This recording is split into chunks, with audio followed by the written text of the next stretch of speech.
اور میں نے اس کے حضور حاضر ہونا ہے. یہ ہے جو انسان کو صحیح معنی میں انسان بناتا ہے، اور کوئی طاقت ایسی نہیں ہے جو مجھے درست کر سکے. یعنی میں نے جان بوجھ کر کہا ہے، بڑے سے بڑا دیندار آدمی جب اس کے دل میں سے خوف خدا نکل جائے گا، وہ اتنی بڑی بڑی جھک مارے گا کہ جس کا تصور نہیں کیا جا سکتا. کیوں؟ اس کے دل میں سے یہ چیز نکل گئی.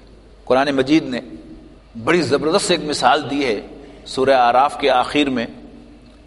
بنی اسرائیل کے ایک شخص کی، بلعام باورا اس کا نام تھا. قرآن مجید کی گواہی ہے کہ وَاتْلُ عَلَيْهِمْ نَبَأَ الَّذِي آتَيْنَاهُ آیَاتِنَا، انہیں قرآن مجید میں سے قصہ سناؤ پڑھ کر اس شخص کا جس کو ہم نے اپنی نشانیاں عطا کی تھی، اپنی آیات کا علم عطا کیا تھا. فَانْسَلَخَ مِنْهَا، لیکن اس نے ان کو اتار پھینکا. فَأَتْبَعَهُ الشَّيْطَانُ، تو پھر شیطان نے اس کا پیچھا کیا. یعنی علم تو رہا اس کے پاس، خوف خدا نکل گیا. تو آج ہم نے تحفظ کے اعتبار سے پڑھا تھا نا، تو پھر خوف خدا نکل گیا تو شیطان پیچھے لگ گیا. تو علم اپنی جگہ پر رہا، وہ علامہ رہا، لیکن اس نے ایسی بڑی جھک ماری کہ قرآن مجید نے اس کو کتا کہا گیا ہے کہ فَمَثَلُهُ كَمَثَلِ الْكَلْبِ، کہ اس کی مثال کتے کی سی ہے. یعنی اس کو اگر آپ صرف ترجمہ کریں گے نا تو اس کا وہ سینس کنوے نہیں ہوگا. یعنی اس کو آپ سمجھیں کہ جیسے کہ کتا نہ ہو بیٹا، یعنی غصے سے کہا جاتا ہے نا، بالکل وہ انداز قرآن مجید میں اختیار کیا گیا ہے کہ کتا نہ ہو. تو ایسی بری حرکت کی اس نے کہ صاحب علم ہونے کے باوجود اتنی گھٹیا حرکت اس نے کر دی. تو علم انسان کے پاس جتنا مرضی ہو، لیکن جب دل میں سے خوف خدا نکل جاتا ہے تو پھر انسان کتے سے بھی بدتر ہو جاتا ہے. تو ھدی للمتقین، قرآن مجید کے بارے میں یہ بات جو کہی گئی ہے کہ یہ متقیوں کے لیے ہدایت ہے. ایز لانگ ایز تمہارے دل میں وہ خوف خدا ہے تو قرآن تمہارے لیے ہدایت ہوگا. اور اگر یہ نکل گیا تو شاید سورس آف علم رہ جائے گا، معلومات تمہارے پاس جو ہے وہ بڑھتی چلی جائیں گی، لیکن فرگیٹ اباؤٹ ہدایت، تمہیں ہدایت نہیں ملے گی. ہدایت کی ایک ہی شرط ہے کہ دل میں خوف خدا ہو. یہ یاد رہے کہ یہ میرے رب کا کلام ہے جس کے سامنے میں نے پیش ہونا ہے، جو مجھے دیکھ رہا ہے. میں اس سے بچ نہیں سکتا، میں اس سے چپ نہیں سکتا. تب تو یہ قرآن آپ کے لیے کیا ہوگا؟ ہدایت ہوگا. تب تو یہ قرآن میرے لیے ہدایت ہوگا. اور اگر یہ خوف خدا میرے دل سے نکل گیا تو شاید آپ مجھے بہت بڑا عالم کہیں، شاید آپ جو ہے میرے ہاتھ چومنے شروع کر دیں، شاید آپ جو ہے میرے گن گانے لگیں، لیکن یہ قرآن اب میرے لیے کسی کام کا نہیں رہا. تو بہت اہم بات ہے ھدی للمتقین کہ یہ قرآن اللہ سے ڈرنے والوں کے لیے رہنمائی ہے. اس کے بعد فرمایا الذین یؤمنون بالغیب، یعنی متقیوں کی صفات بیان ہو رہی ہیں. ان میں سب سے پہلی جو صفت بیان کی ہے وہ کیا ہے؟ غیب پر ایمان لانے والے، غیب کو ماننے والے. میں نے آج اسی پر سٹاپ کیا تھا. آپ حیران ہوئے ہوں گے کہ یعنی میں نے کیوں سٹاپ کر دیا. یہ بہت اہم بات ہے، آج اسی پر گفتگو انشاءاللہ کروں گا. یہ غیب پر ایمان کیا چیز ہے؟ میں نے اشارہ کیا تھا سیکولرزم، یہ دو لفظوں کا مجموعہ ہے. ویسے تو سیکولر اور ازم کے معنی فلسفی، کمیونزم، سوشلزم، کیپٹلزم، آئیڈیالوجی. لیکن سیکولر کے معنی ہے علیحدہ ورلڈلی.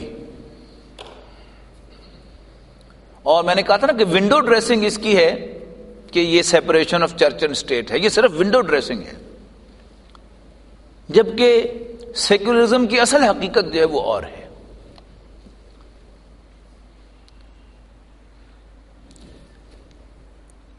آکسفورڈ ڈکشنری کے 1995 کے ایڈیشن میں جو تعریف آئی ہے سیکولرزم کی، وہ ہے کہ belief that laws and education should be based on facts and science etc. rather than religion. قوانین اور تعلیم کی بنیاد مذہب کی بجائے صرف حقائق اور سائنس پر ہونی چاہیے. اور سائنٹیفک ٹرمز میں حقائق کنہیں کہا جاتا ہے؟ یعنی ہمارے یہاں عام اصطلاحات ہیں: solid fact, solid reality, concrete reality. اب ان الفاظ کا مطلب کیا ہے؟ سائنس کی زبان میں وہ چیز کہ جو ہاتھ سے چھوئی جا سکے، کان سے سنی جا سکے، آنکھ سے دیکھی جا سکے، ناک سے سونگھی جا سکے، یا زبان سے چکھی جا سکے، یا ان میں سے کسی ذریعے سے ویریفائی کی جا سکے، وہ تو ریئل ہے، اس کا تو حقیقی وجود ہے. اور جو ان میں سے کسی حص میں، کسی سینس میں نہ آ سکے، اس کا کوئی وجود نہیں ہے. یہی ہے نا سائنس میں ریئل کی تعریف یہی ہے، فیکٹ کی تعریف یہی ہے.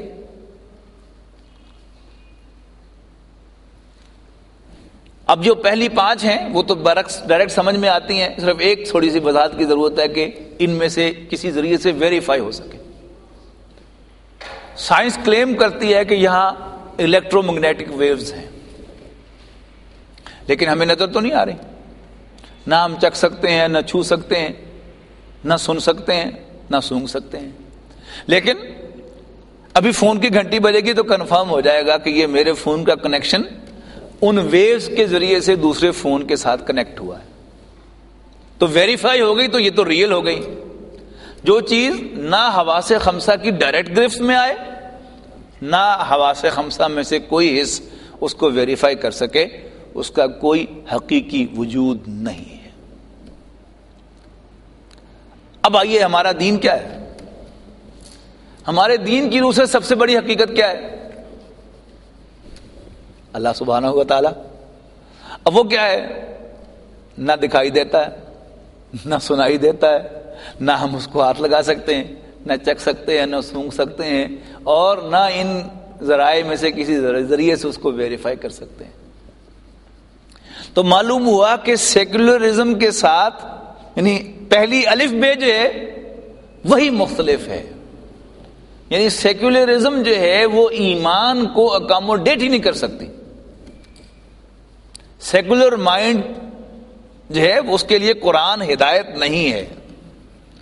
سب سے پہلے آپ کو اپنا مائنڈ جو ہے وہ ان سیکولرائز کرنا ہوگا اور غیب کو ماننا ہوگا.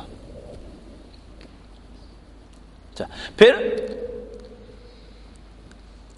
جب یہ ورب کے طور پہ آتا ہے ٹو سیکولرائز، اس کی ڈیفینیشن ہے to reduce the role of religion in morality and education. یہ ذرا زیادہ سمپل ہو کے سامنے آ جاتا ہے. لاز اینڈ مورالٹی بیسیکلی ایک ہی چیز ہوتی ہے. مورل لا کہتے ہیں نا، what is right and what is wrong. اس کے لیے جو فلسفے کی اصطلاح ہے اپسٹیمولوجی کی وہ ہے مورالٹی. یہ ڈیسائیڈ کرنا کہ کیا صحیح ہے کیا غلط ہے، یہ مذہب کا پریروگیٹو نہیں ہوگا. یہ ہے سب سیکولرزم. نمبر 2، نظام تعلیم میں مذہب نہیں پڑھایا جا سکے گا. اس کی بنیاد بھی مذہب نہیں ہوگی. یعنی جو سیگریگیٹڈ جو بھی ایجوکیشن ہے، چرچ میں آپ جو پڑھانا چاہیں پڑھا دیں، مسجد میں جو پڑھانا چاہیں پڑھا دیں، لیکن جو اسکول سسٹم ہے جو کسی ملک کا ہر بچہ جس میں سے گزرے گا وہ based on science and facts ہوگا. اب میں نے کہا نا ونڈو ڈریسنگ، اب کیا مطلب ہے ونڈو ڈریسنگ کا؟ یعنی اب ونڈو ڈریسنگ کے طور پر سیکولر ورڈ کہتا ہے کہ we don't mind what your religion is. ہمیں کوئی اعتراض نہیں کہ آپ ایک خدا کو مانیں، 10 کو مانیں، کسی کو بھی نہ مانیں. لیکن حقیقت کیا ہے کہ جو بچہ اس سیکولر نظام تعلیم میں سے پڑھ کر نکلے گا، کیا وہ اللہ کو مان لے گا؟ نہیں. یہی بات تھی جو اقبال نے کہی تھی کہ گلا تو گھونٹ دیا اہل مدرسہ نے تیرا، کہاں سے آئے صدا لا الہ الا اللہ۔ اکبر نے یہی ذرا اپنے خوبصورت انداز میں کہہ دی کہ یوں قتل سے لڑکوں کے وہ بدنام نہ ہوتا، افسوس کہ فرعون کو کالج کی نہ سوجے۔ اب تو موسیٰ پر ایمان ہی نہ لاتے۔ تو اس نظام تعلیم میں سے گزر کر وہ نظام تعلیم جو سائنس اینڈ فیکٹس بیسڈ ہوگا، اس تعلیم میں سے جو بچہ پڑھ کر نکلے گا، اب وہ کیا کرے گا؟ مذہب کا مذاق اڑائے گا، پھپتیاں چست کرے گا بڑے فخر کے ساتھ۔ وہ کہے گا I was born with no religion، ہے نا فخر؟ Religion is the opium of the masses، پھپتی ہے نا؟ یہ ہے اصل۔ اور لاز یعنی فیکٹس اینڈ سائنس لا کا بیس بنے گی، ریلیجن بیس نہیں بنے گا۔ اس کا کیا مطلب ہے؟ اس کو ایک مثال سے آپ سمجھ لیں کہ بائبل میں بھی شراب حرام ہے، قرآن میں بھی حرام ہے، لیکن امریکہ میں پروہیبیشن ایکٹ کے لیے Bible was not the reference. Reference کیا تھا؟ Facts and figures. یہ فیکٹس کے لفظ کو آپ کو ریلیٹ کریں اس ڈیفینیشن کے ساتھ کہ laws and education should be based on facts,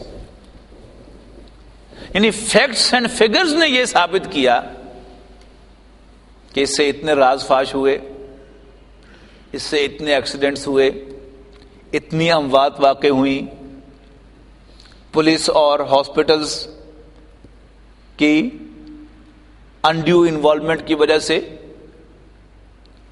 tax پر اتنا برڈن پڑا، لہذا یہ فیزیبل نہیں ہے۔ دیٹ واز دا ریفرنس جس کی بنیاد پر پروہیبیشن ایکٹ آیا اور امریکہ میں شراب کو بین کیا گیا، اگرچہ وہ چھوڑ نہیں سکے، لیکن بہرحال تاریخ نے ثابت تو کیا نا کہ ایک دفعہ ایکٹ آیا تو وہ ایکٹ جو تھا وہ فیکٹس بیسڈ تھا، ریلیجن بیسڈ نہیں تھا۔ حالانکہ امریکہ کی اکثریت کرسچن ہے اور بائبل میں شراب حرام ہے۔